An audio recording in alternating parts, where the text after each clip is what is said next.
மலை.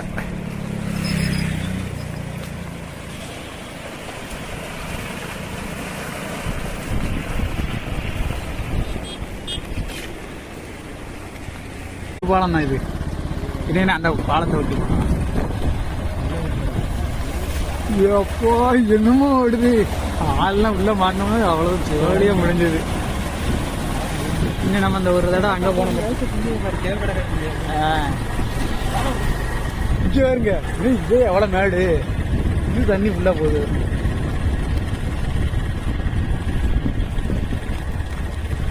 ஒட்டி போங்க, ரோடை தாண்டி ஓடுது.